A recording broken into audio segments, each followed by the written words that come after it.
Aujourd'hui, intéressons-nous ensemble à l'essor et à la chute de la Cité des Dieux au centre du Mexique. Teotihuacan, une métropole aux dimensions gigantesques qui pendant des siècles a prospéré pour finalement s'effondrer de façon mystérieuse. Qui furent les bâtisseurs de Teotihuacan et que sont-ils devenus? Pour le découvrir, je survolerai les ruines en ballon. Je pratiquerai l'un des sports les plus anciens au monde et je fabriquerai des lames tranchantes avec une roche volcanique. Enfin, j'en apprendrai beaucoup sur le passé en examinant des ossements vieux de plus de 1500 ans. Partons à la découverte d'une des plus grandes énigmes de l'histoire. À la recherche de la vérité, je ne reculerai devant rien. Allons-y.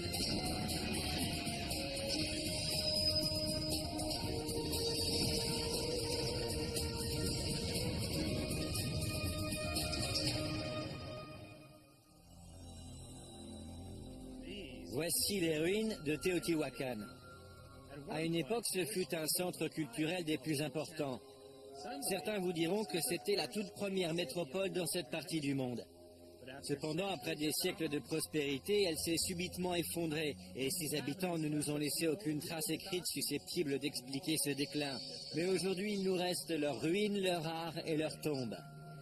Bonjour, je suis Josh Bernstein. Je suis venu ici au centre du Mexique pour comprendre le destin des habitants de cette cité. Alors explorons ces ruines magnifiques.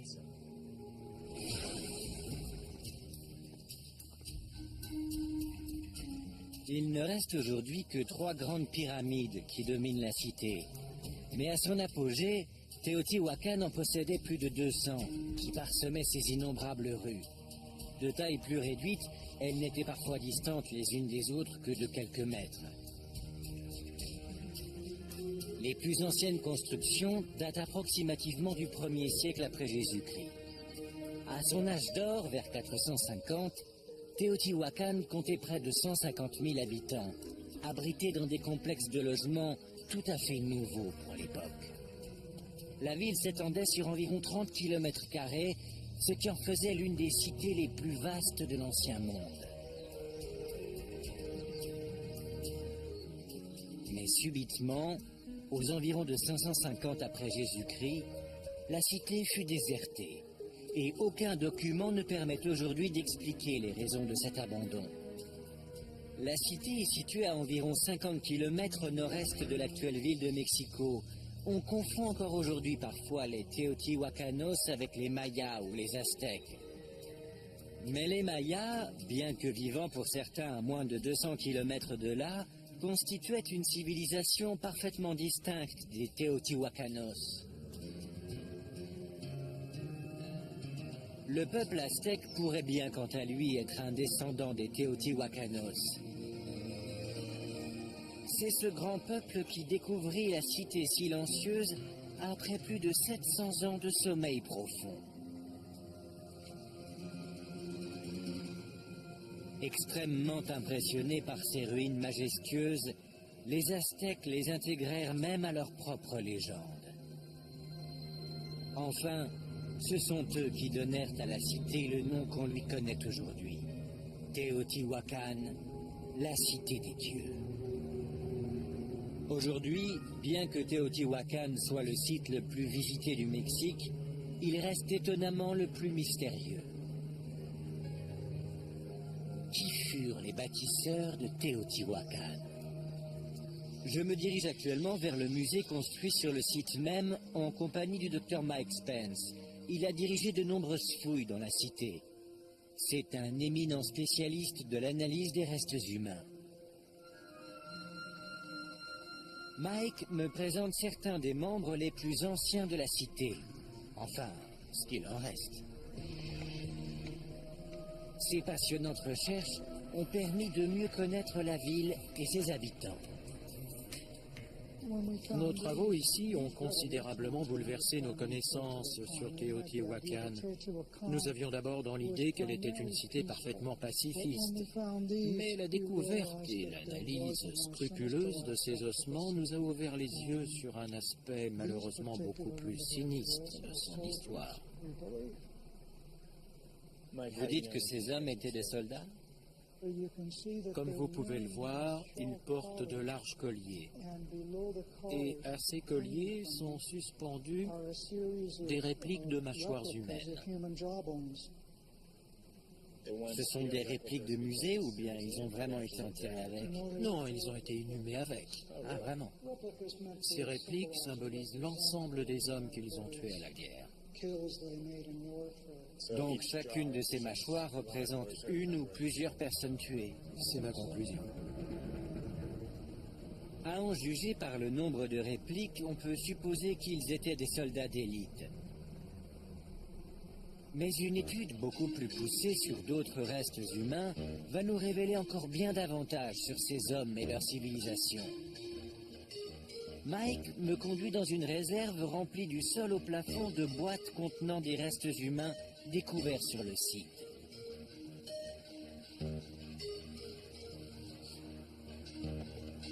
Tout est là? Il y en a encore dans les autres ailes. Vous avez quelque chose en 42? Nous nous trouvons au beau milieu d'un trésor. En voici une autre. Et nous nous arrêtons sur les ossements d'un homme qui vécut ici il y a environ 2000 ans. Je porterai celle-ci. J'ai compris. Cet homme est un incroyable puits de science. Ce serait un cadeau fabuleux à ouvrir à Noël. Oh, que c'est joli. Tu peux le prendre. Voyons voir ce qu'on a. Montre-le. C'est un fémur. Un fémur. Et voici l'autre. Fais attention. Le tibia. Très bien. Nous les replaçons comme chacun pourrait s'attendre à les trouver. Mais en réalité, ils ne furent pas tout à fait découverts ainsi. Positionne-le un peu plus comme ça. Ils doivent se rejoindre à peu près au centre. Plus en biais, tu vois? Là, comme ceci. Nous y sommes. C'est à peu près dans cette posture qu'on l'a découvert. La position dans laquelle il fut trouvé nous apprend que ses pieds étaient liés. Et ce n'est pas tout. Ses poignets, eux non plus, n'étaient pas positionnés de manière tout à fait conventionnelle, mais plutôt comme ça. Ils étaient attachés derrière le dos, un peu comme ça? Oui, mais légèrement plus haut, vers le creux du dos. Dans ce cas, la mort était due... Probablement enterré vivant. Enterré vivant. Avec 200 autres jeunes camarades en excellente santé. Tous sacrifiés dans ce qui semble bien avoir été un carnage abominable. Mais qui étaient ces jeunes hommes? Par chance, les os et les dents conservent des traces chimiques de l'oxygène présent dans leur environnement d'origine. Ainsi, ils sont comme des marqueurs géographiques qui nous permettent d'en connaître plus sur ces hommes. Pratiquement tout l'oxygène qui entre dans la composition de nos os et de nos dents provient de l'eau que nous buvons. Ces traces chimiques contenues dans nos os évoluent en fonction de nos déplacements. Ainsi, en analysant ces isotopes, nous pouvons déterminer où la personne vivait avant de mourir. L'analyse des os nous a appris que cet homme vivait à Teotihuacan avant d'y être sacrifié. Mais les traces d'oxygène contenues dans les dents, elles, ne se modifient pas dans le temps.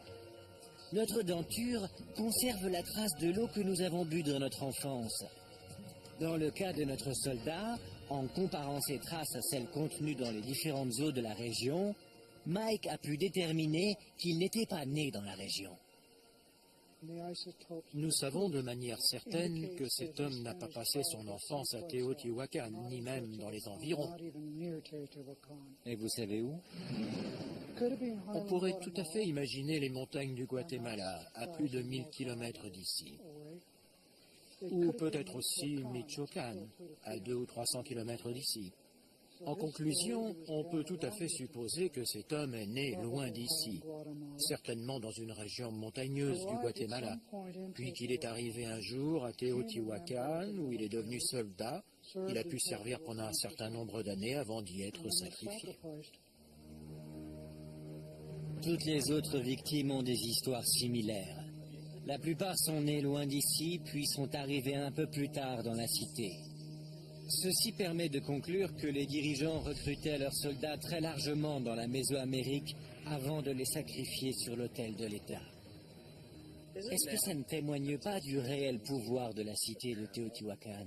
Mais si, et même d'un certain prestige. Oui, cela nous apprend que c'était la plus importante ville de la Mésoamérique. En fait, Teotihuacan était connu En effet. pour son prestige. Et bien davantage encore. Ce n'était pas une simple cité, ni même une cité extraordinaire. Elle était absolument unique. Tout avait commencé à Teotihuacan. Le temps, l'univers, c'était la cité où les dieux eux-mêmes s'étaient sacrifiés pour les hommes.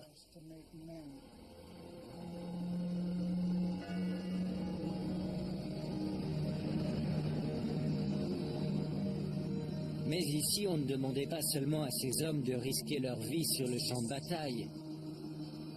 L'autorité demandait à ses soldats qu'ils se sacrifient aussi en temps de paix. Qui étaient ces dirigeants qui exigeaient cela? Quel pouvoir exerçaient-ils pour que de jeunes hommes se précipitent de partout afin d'offrir leur vie?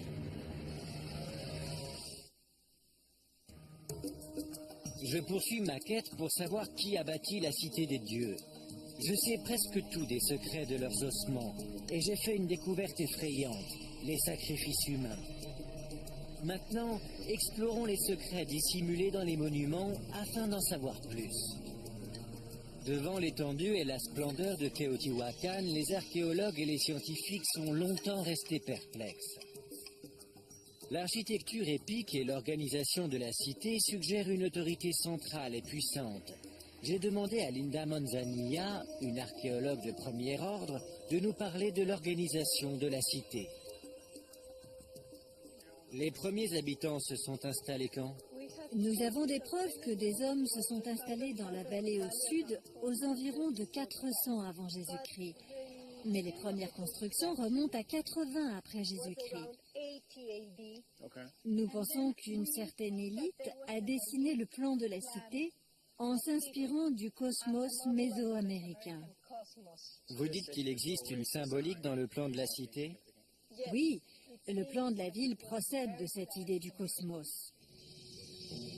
Linda m'apprend que l'élite visionnaire qui a conçu le plan de la cité l'a fait dans ses moindres détails. Ainsi, Teotihuacan est aujourd'hui considéré comme l'un des exemples d'urbanisme les plus frappants de l'histoire de l'humanité.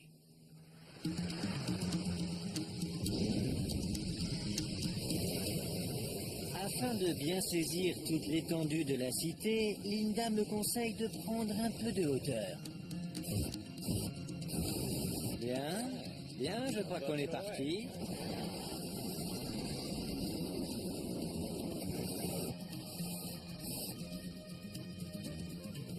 Avant de pouvoir survoler l'ancienne Teotihuacan, il me faut d'abord passer par-dessus la ville moderne. C'est à cause du vent. Le capitaine m'explique que si nous restons près du sol, alors nous irons droit sur les pyramides. Si nous montons, en revanche, alors nous reviendrons sur nos pas. La direction du vent dépend de l'altitude.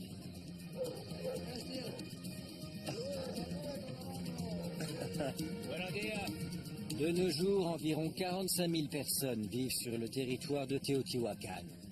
Ça fait un peu voyeur. Quand on pense qu'ils étaient 3 fois plus nombreux il y a 2000 ans. Vu du ciel, on se rend compte que la nouvelle ville s'est construite de manière désordonnée. Rien à voir avec l'ancienne cité. Déjà au sol, j'étais impressionné par les dimensions de la cité. Mais depuis là-haut, je me rends mieux compte et je prends la mesure du génie des urbanistes de l'époque. Linda m'a expliqué que les architectes de Teotihuacan avaient une conception très précise de ce qu'ils voulaient bâtir. Devant nous, on peut voir l'avenue des Morts, qui va du nord au sud. À cette extrémité, nous avons la pyramide de la Lune, même si en réalité on ignore s'ils l'appelaient comme ça. À l'est, vous pouvez admirer la pyramide du Soleil. Face à moi, c'est en grande avenue. Imaginez une ligne qui partirait de la pyramide du Soleil, à l'est, et qui croiserait l'avenue des Morts, orientée, elle, au nord. Selon les archéologues, la cité est entièrement conçue à partir de ce quadrilatère.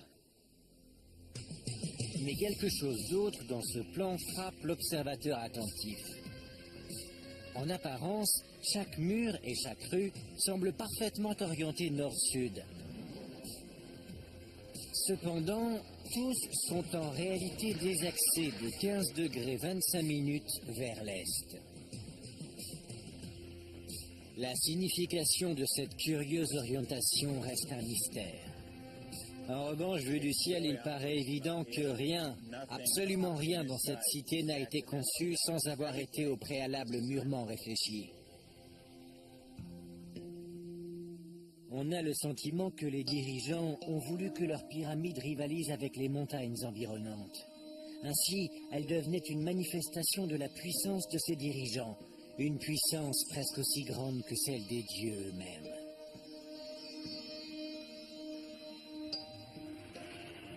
Mais que sait-on au juste de ces dirigeants et de leur cité impériale? Je vais maintenant retrouver Linda Manzanilla, car elle veut me faire découvrir un lieu où normalement personne n'a l'autorisation de se rendre. Il va falloir que tu changes de chapeau.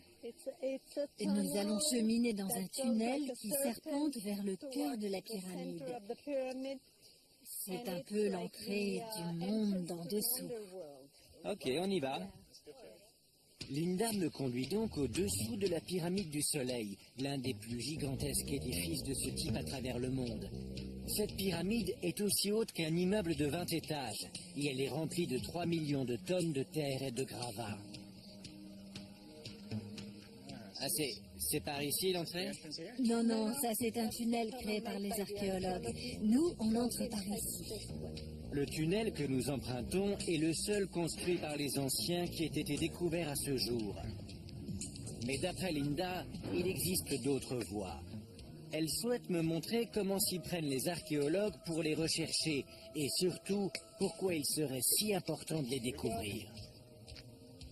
Munis de nos casques de protection, nous pénétrons dans le tunnel.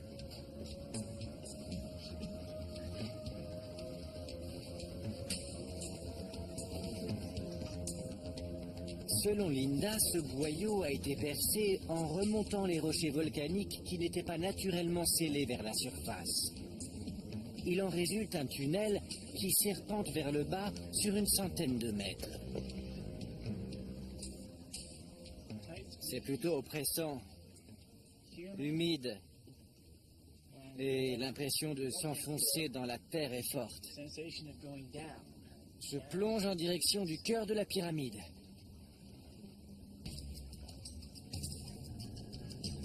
Durant les siècles, ce tunnel a hélas été pillé à de nombreuses reprises.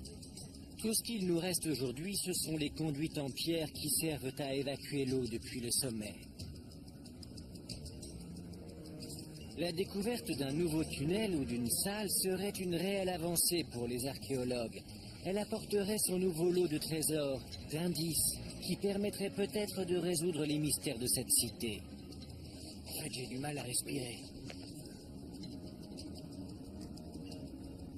Afin de percer les secrets de la pyramide, les scientifiques utilisent les toutes dernières innovations technologiques. Qu'est-ce que c'est cet énorme machin blanc au centre? Eh bien, c'est un détecteur de muons. C'est un instrument qui assiste les archéologues dans leur recherche d'espaces creux à l'intérieur même de la pyramide. Détecteur de muons? Détecteur de muons, oui. Le détecteur de muons est une sorte d'énorme machine à radiographier. Il se sert des particules atomiques qu'on appelle donc les muons. Il fonctionne un peu sur le même principe que l'appareil qui détecte les caries chez le dentiste, sauf que lui recherche les cavités dans la pyramide au-dessus de lui. La plus grande partie des muons est absorbée par la masse de l'édifice. Ils n'atteignent donc pas le détecteur. Mais lorsque les rayons rencontrent des espaces vides, alors les muons reviennent vers la machine, sont enregistrés et permet ensuite d'établir une carte précise. À propos du tunnel dans lequel nous nous trouvons, il se termine par 4 salles, lesquelles pourraient symboliser, selon Linda, les 4 cadrans de la cité au-dessus. Qui pourrait dire ce que ces salles contenaient comme trésor avant qu'elles ne soient pillées? Le détecteur devrait donc aider les archéologues à en savoir davantage. Mais il lui faudra encore une année entière pour poursuivre ces mesures et déterminer s'il existe ou non des salles secrètes. Alors d'ici là, on le laisse travailler. Parti à la recherche d'indices sur les habitants de la Cité des Dieux, j'ai découvert qu'on y pratiquait le sacrifice humain. Il est aussi possible qu'on retrouve des chambres secrètes dans la Grande Pyramide. Du ciel, j'ai pu me rendre compte que nous nous trouvions dans une vraie métropole. Enfin, nous savons qu'une population multiethnique vivait ici, dirigée par une mystérieuse élite. Mais comment se fait-il que cette cité ait pu autant prospérer? Qu'est-ce qui a permis qu'elle atteigne une telle grandeur? Tu vas prendre ceci. Nous sommes équipés en lumière. Allons-y. D'accord. Me voici en compagnie de Ken Hirsch. Il est anthropologue et c'est un expert reconnu dans le domaine du commerce mésoaméricain. Ken m'explique que la richesse de Teotihuacan n'était pas due à l'or ni au diamant, mais à l'obsidienne, le verre volcanique. Il est assez incroyable de penser que c'est grâce à cette roche que Teotihuacan a connu une telle prospérité. Ken va donc tout nous expliquer sur ce matériau et ses diverses utilisations. L'acier de la Mésoamérique, en quelque sorte. Attention à ne pas glisser en descendant, il a beaucoup plu. Ken m'emmène sur un site où l'obsidienne est toujours exploitée depuis l'époque de Teotihuacan. Bon, on peut entrer maintenant. Il a beaucoup plu et il faudra faire attention à ce que le plafond ne s'écroule pas. Eh ben, ça met en confiance tout ça. La galerie, très ancienne, a été un peu modernisée car elle est encore exploitée de nos jours. Ken m'explique que le plafond n'est pas étayé. Les pluies récentes ont détrempé le sol et fragilisé les parois. D'ailleurs, 2 jours avant notre passage, un des tunnels s'est effondré. Et j'avoue que j'aimerais autant que cela n'arrive pas aujourd'hui. Par bonheur, les mineurs ont demandé à la Vierge de leur apporter sa protection. Les mineurs creusent jusqu'à ce qu'ils tombent sur une veine. Puis ils la suivent en récoltant la roche. Fais attention, c'est très étroit ici. Ah, là, je crois que ça passe.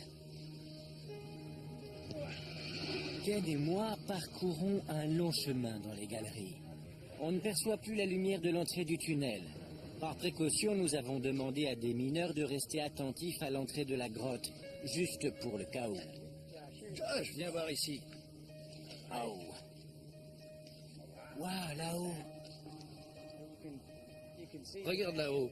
Tu peux vraiment voir l'obsidienne à son état naturel, bien enchâssée dans la paroi. Il y en a sur toutes les parois, regarde ça. C'était donc leur or à eux. Voilà, c'était leur matière précieuse. Maintenant, essayons de voir si on peut trouver un bel exemplaire. On pourrait peut-être en prendre une là-haut, mais est-ce que ce serait raisonnable? On pourrait, c'est sûr, mais la voûte risquerait de nous tomber dessus. Alors on va peut-être s'en tenir au... Alors on s'en tient au sol. Ouais, c'est ça, on s'en tient au sol. Ok. On cherche quoi précisément? Qu'est-ce que c'est une belle obsidienne? Il faut avant tout une bonne qualité de verre. Pas d'inclusion, pas de veine. Elle sera d'autant plus facile à tailler. C'est exactement ce que les gens de Teotihuacan recherchaient. Celle-ci pourrait convenir? Elle a l'air bien? Elle a l'air très bien. On va faire un petit test pour apprécier la qualité du verre. Et comment fait-on? J'ai mon petit outil en pierre. Il suffit de frapper pour en détacher un ou 2 copeaux. Oh, regarde-moi ça. Elle est d'excellente qualité. Elle est à moi. D'accord. Celle-ci aussi est d'une bonne qualité. Le verre est très beau. On prend celle-là? Celle-là aussi. D'après Ken, l'obsidienne ici possède quelque chose de très particulier. Nous allons observer cela à la lumière du jour.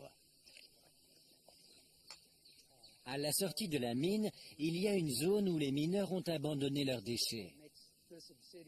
Mais sur les déchets aussi, on peut voir ce qui rend cette obsidienne unique. Tu peux voir qu'elle a un beau reflet vert sur sa surface. Dans le monde préhispanique, cette couleur avait une symbolique importante. En effet, ils considéraient que la pierre était vivante du fait de cette couleur, que ce soit pour l'obsidienne ou le jade. C'était symboliquement important. Cette qualité d'obsidienne au reflet vert, on ne la trouvera nulle part ailleurs au Mexique, ni même ailleurs dans le Nouveau Monde. Donc quiconque possède une obsidienne verte peut être certain qu'elle vient d'ici. Elle vient d'ici. L'un des secrets de la prospérité des Teotihuacanos résidait donc dans le contrôle commercial de ce trésor qu'était l'obsidienne verte. Non loin de la cité existaient deux importants gisements d'obsidienne, ainsi que quelques autres plus modestes. La matière brute, de même que les outils trouvés à Teotihuacan, montre que l'ensemble de la chaîne d'exploitation de l'obsidienne était bien contrôlée par la cité. Nous nous dirigeons maintenant vers le campement des archéologues, non loin des mines. Ken souhaite me montrer comment on transformait la pierre brute en outil. Ensuite, nous ferons la démonstration de ses qualités. Nous allons tenter de tailler une pièce qu'on appellera le noyau, à peu près comme celle-ci. Nous retirerons progressivement des copeaux en frappant la pierre. Sur le dessus, on fera en sorte de tailler une plateforme. Ensuite, nous essaierons d'obtenir des faces lisses et parallèles entre elles. C'est à ça qu'on doit arriver. Première étape, donc. Oui, la première étape. Montre-moi. D'accord. Je prends ma pierre.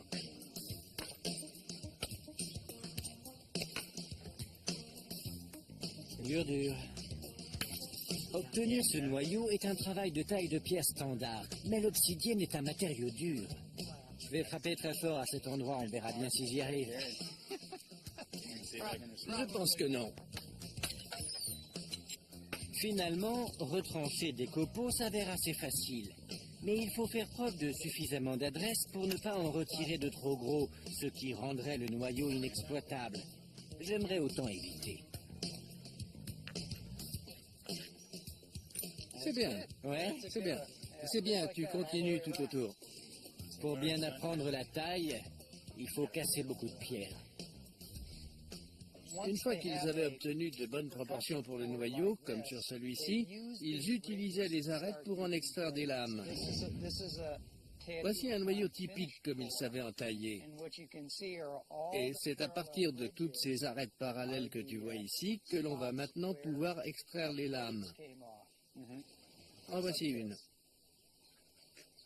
Donc ceci est un exemple de ce que les tailleurs Teotihuacanos obtenaient. Des lames longues et fines. Oui, longues et fines.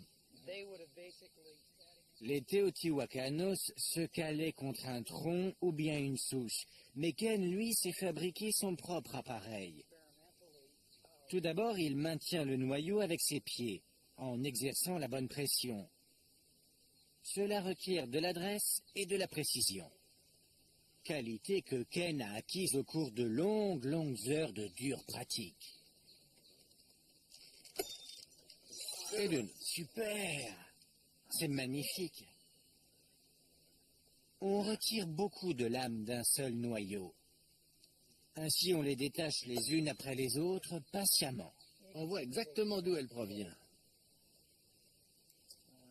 C'est de cette manière que les Teotihuacanos procédaient. On peut être certain qu'ils faisaient ainsi. C'est ça. Ceci est une réplique de ce que les archéologues ont trouvé. Exactement. Des outils en obsidienne verte fabriqués à Teotihuacan ont été découverts par les archéologues à travers toute la Mésoamérique, dans un rayon de plusieurs milliers de kilomètres.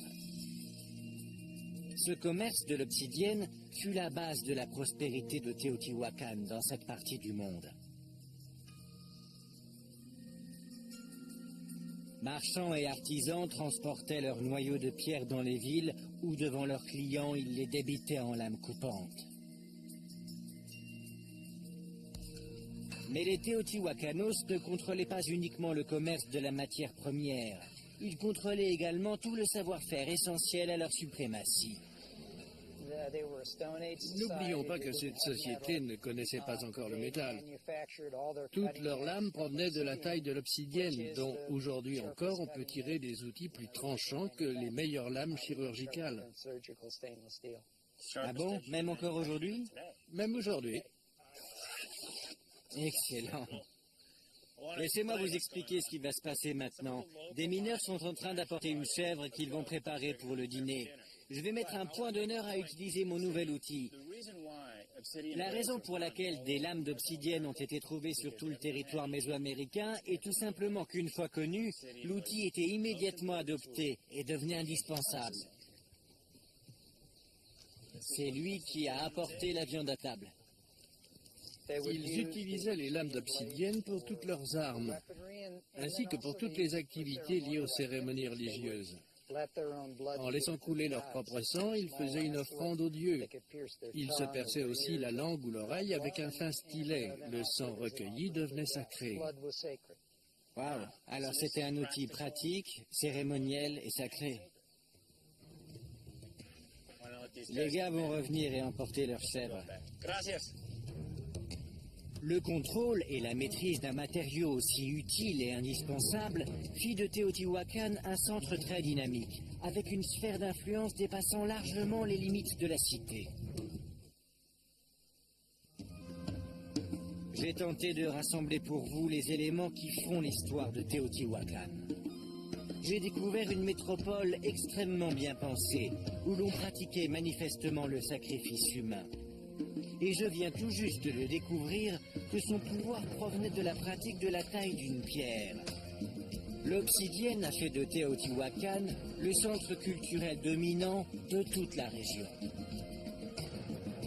Posons-nous maintenant la question de l'impact de cette richesse et de cette autorité sur les citoyens. Rendons-nous pour cela dans un complexe d'appartements au cœur de la cité.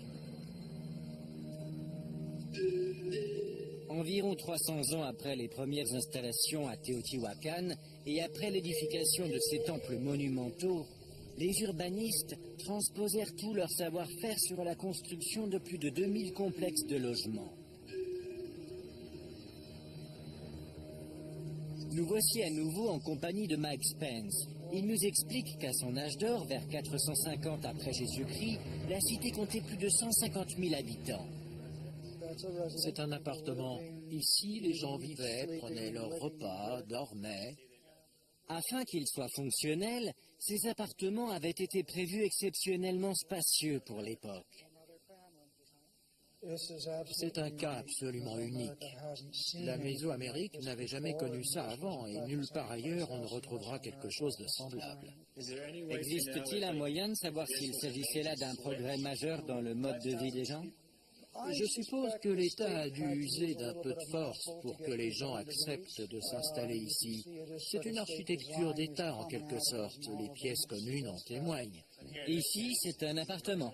Oui, c'est ça. En usant de la force pour entasser la population dans ces logements d'État, le gouvernement renforçait efficacement son emprise sur la vie quotidienne.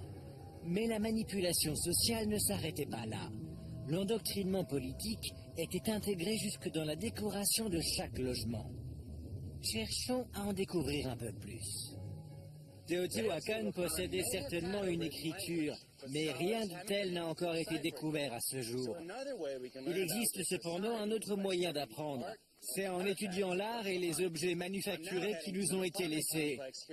Je rejoins maintenant une historienne de l'art qui, j'espère, nous en dira un peu plus sur cette civilisation. Voici Kim Goldsmith. Elle a étudié les peintures murales de Teotihuacan pendant plus de 15 ans.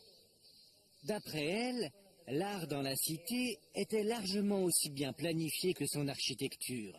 Nous nous arrêtons devant une image récurrente dans la décoration, celle d'un prêtre. Elles sont magnifiques, non? Incroyable. Alors que nous disent-elles sur les habitants de Teotihuacan? Il est bien évident que nous en saurions aujourd'hui davantage s'il ne nous restait pas seulement à peine plus de 1% de la surface initialement peinte. Mais ce que l'on peut dire en revanche, c'est que la peinture murale de Teotihuacan est une peinture symbolique d'État, somme toute assez proche de la propagande. Même dans sa maison, dans son propre logement, on n'était pas autorisé à choisir la décoration des murs. Les thèmes étaient systématiquement imposés par l'État. Ainsi, ces décorations agissaient comme l'hypnose. Notre civilisation est la plus grande. Nous sommes les meilleurs. Une équipe qui gagne. Donc c'est un peu comme si on programmait les gens à travers ces images. Oui, c'est incontestable. Et ça fonctionnait très bien. L'art mural agissait comme une campagne politique en faveur de l'État. Les archéologues s'accordent en général pour dire que l'art mural était présent dans chaque foyer, représentant des hauts dignitaires religieux, des scènes de rituels ou de sacrifices. Ainsi, ils martelaient en permanence leur message dans tous les esprits du peuple. Ces peintures murales permettaient d'imprimer la volonté de l'État dans tous les cerveaux. On peut tout à fait supposer que les soldats sacrifiés subirent cette propagande quotidienne, à tel point qu'elle parvenait même à les convaincre qu'un jour ils devraient offrir leur vie à l'État. Kim m'emmène voir une autre peinture. D'après elle, nous nous trouvons dans une ancienne école. Rien à voir avec ce que vous m'avez montré là-bas. Ici, c'est différent, car nous sommes devant une petite tranche de vie quotidienne. Des hommes sont représentés en train de pratiquer différents jeux qui, je pense, étaient populaires à l'époque de la cité. On dirait presque qu'ils jouent au bocce ou peut-être au billes. Des jeux avec des balles. Oui, avec des balles. Ces deux-là semblent faire une course. Il y en a un qui est monté sur le dos de l'autre. Il y en a un autre ici. Observez bien ici, c'est très intéressant. Ces deux hommes jouent ensemble avec une balle, mais on dirait que les règles leur interdisent d'utiliser les mains. Donc ils frappent avec leurs hanches. Et le moins que l'on puisse dire, c'est que ça n'a pas l'air facile. Il y a des similitudes avec un jeu que l'on pratique encore de nos jours, dans une forme approchante. Il y a un jeu qui se pratique comme celui-là? Oui, et c'est même un jeu assez populaire. Pratiquement tout dans la Cité des Dieux comprenait un aspect religieux ou bien rituel. D'après les éléments dont on dispose aujourd'hui, le jeu n'était pas exclusivement réservé aux enfants.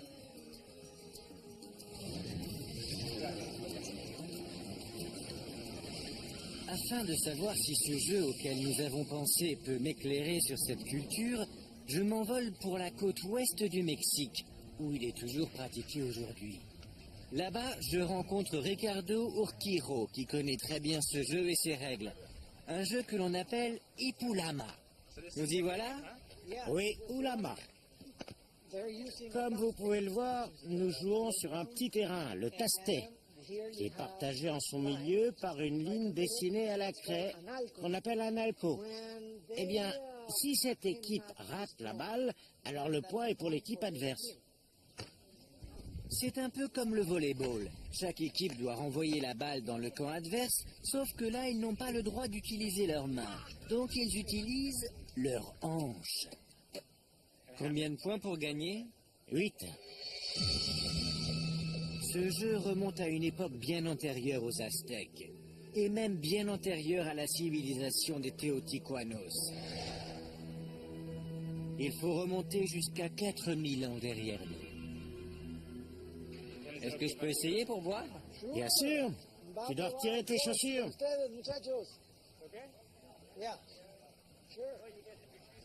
C'est parti. C'est à moi.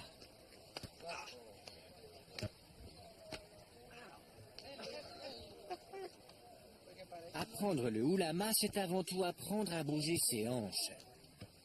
Un détail d'importance, la balle pèse plus de 3 kilos. Croyez-moi, quand la balle vous heurte, eh bien vous la sentez. C'est une énorme balle en caoutchouc. Je vais avoir des bleus monstrueux. Mais c'est sympa.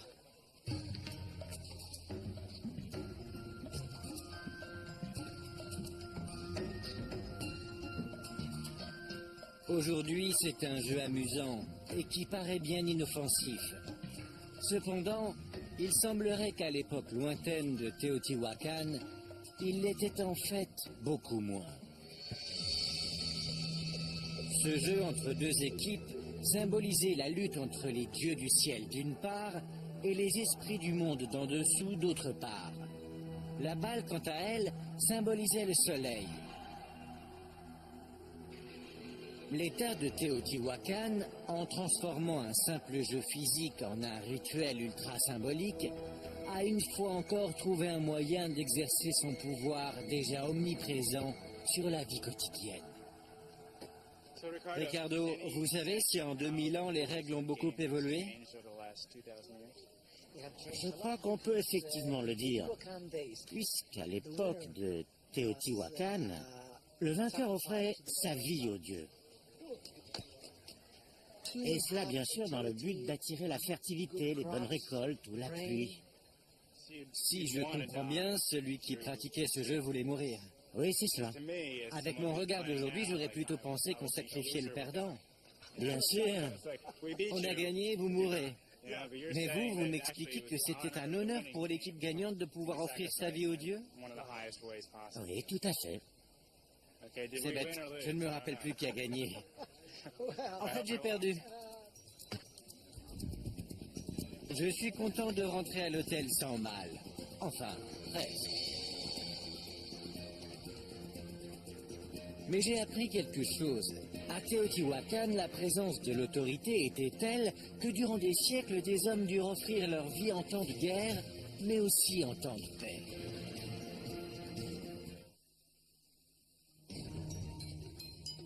J'essaie toujours de comprendre la vie de la mystérieuse cité de Teotihuacan. Je suis allé creuser dans les mines d'obsidienne, j'ai examiné des ossements humains et j'ai pratiqué l'un des plus anciens sports du monde.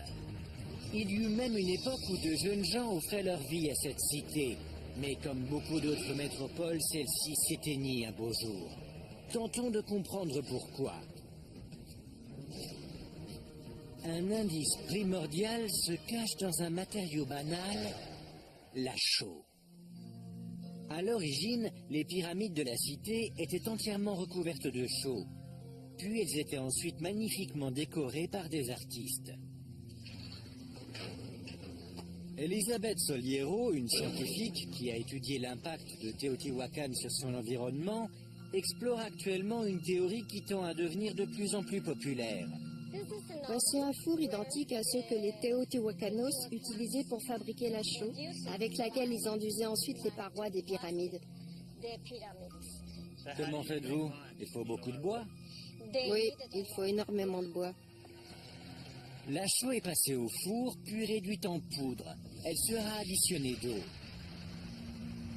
Afin de rendre la chaux parfaitement utilisable, on doit d'abord la faire chauffer à 800 degrés, pendant une durée d'au moins 8 heures. Pour cela, il faudra une grande quantité de bois. À l'époque qui nous intéresse, Teotihuacan était entouré de forêts profondes. Lorsque les premiers Teotihuacanos se sont installés ici, les montagnes alentours étaient recouvertes de pins. Vous voulez dire qu'il y a 2000 ans, il n'y avait que des forêts de pins tout autour? Oui. D'après Elisabeth, pour que je me rende bien compte de la quantité de chaux nécessaire à l'époque à la cité, il faut que j'en fabrique moi-même. Bon, je crois que ça va suffire. Waouh, c'est chaud! Oui, la réaction chimique est immédiate et elle produit de la chaleur. Oui, beaucoup de chaleur, c'est impressionnant.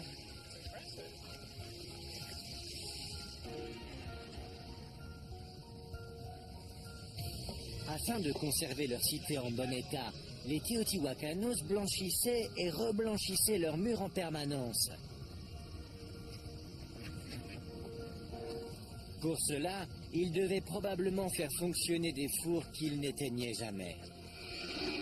On a estimé leur consommation de bois à environ 30 000 tonnes par an, et ce, rien que pour la fabrication de la chaux pour l'ensemble de la cité. Ce qui, en d'autres termes, signifiait la destruction de 1200 hectares de forêt chaque année pendant plusieurs siècles. 1200 hectares qui, chaque année, finissaient sur les parois des maisons et des pyramides. Bien sûr, les forêts environnantes ne se sont jamais remises de ce traitement.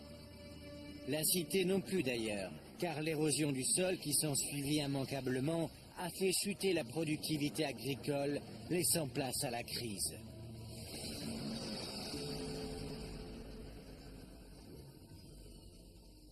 Les scientifiques pensent que pendant les derniers jours de Teotihuacan, les forêts de pins comme celle-ci où je me trouve étaient complètement dévastées. C'est qu'à cette même époque que la ville a commencé à ne plus être sous contrôle. La chute de la cité des dieux fut-elle la conséquence directe de la destruction de l'environnement par les hommes? Ou bien y a-t-il eu autre chose?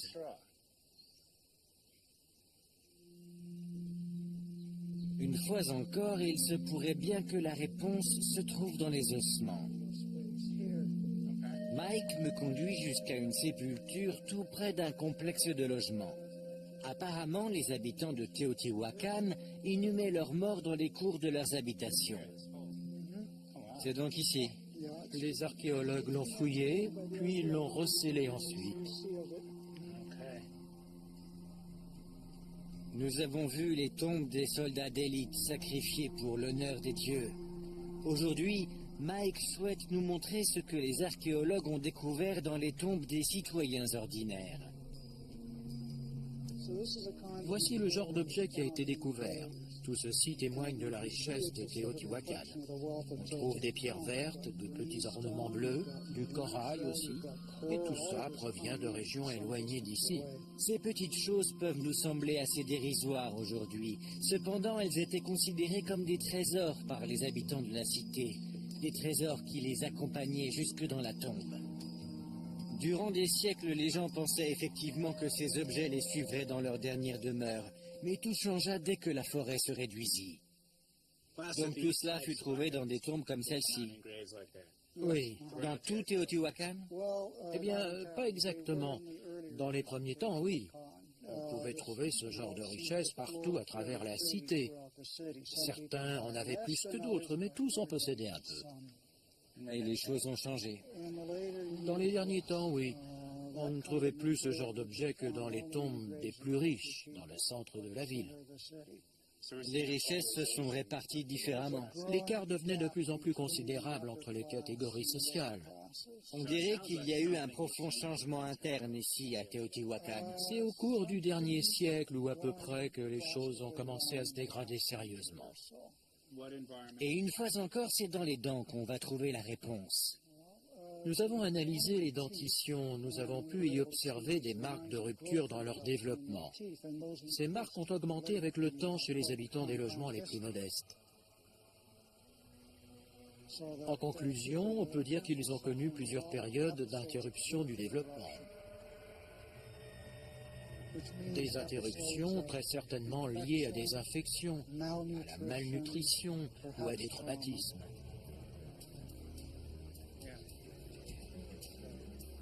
Ainsi, Teotihuacan était devenue trop importante pour assurer sa propre survie. Avec les forêts dévastées, les terres agricoles devenues incapables de nourrir l'importante population urbaine, la cité croulait littéralement sous son propre poids. Mais ses habitants l'ont-elles simplement abandonnée? Ont-ils migré? J'ai demandé l'aide de Linda Manzanilla pour rassembler les pièces manquantes du puzzle. Elle a prouvé que la ville a été volontairement incendiée. Nous avons fouillé le sommet et nous avons trouvé les traces de l'incendie qui a eu lieu aux environs de 550. Ces monticules sont les vestiges du centre administratif de la cité. Les fouilles n'ont débuté qu'assez récemment. Alors c'est ça un chantier archéologique en cours. Exact. Ces bâches sont posées là afin de protéger ce qui pourrait bien être une découverte majeure. À cet endroit, par exemple, on peut voir les sols en stuc d'origine. Ils sont blancs. Il y a du noir. Puis les toits se sont effondrés et les poutres ont brûlé et sont tombées. C'est ce que vous pouvez lire ici? Oui, Moi, tout ce que je vois, c'est que la couleur a changé. oui. Vous affirmez qu'il y a 1500 ans, un plafond en feu s'est effondré à cet endroit précis? J'attendais cette question. Et c'est pourquoi j'ai apporté les cendres du bois carbonisé du plafond. Lorsqu'au début des années 90, Linda et son équipe ont commencé les fouilles à cet endroit, ils découvrirent au sol les restes carbonisés des poutres massives du toit, comme après un grand incendie. Un incendie qui marqua la fin d'une civilisation.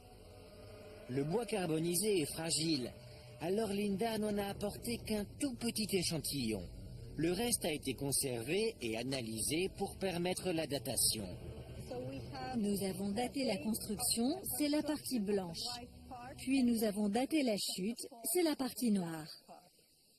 Comment pouvez-vous être certaine que cet incendie est lié à une révolte et non pas à un feu accidentel? Parce que cet incendie a été clairement sélectif. Les temples, les édifices où vivaient les autorités, les bâtiments où les décisions étaient prises, Alors qu'un incendie accidentel aurait tout détruit, absolument tout. sans distinction. Oui.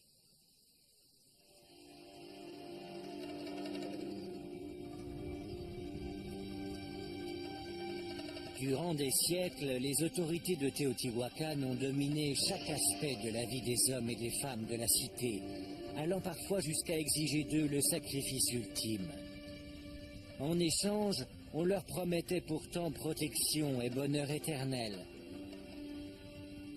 Et lorsque le peuple comprit que ces promesses ne seraient pas tenues, alors il mit à exécution son irréversible revanche sur ses maîtres et sur les monuments. Ce jour-là, le peuple cria sa perte totale de confiance envers sa cité par une action violente et définitive. En une seule nuit, cette grandiose métropole qui avait dominé la région durant des siècles brûla et ne devint plus que l'ombre d'elle-même. Elle ne se releva jamais. Cette civilisation qui avait prospéré dans l'ordre s'effondra dans le plus grand chaos.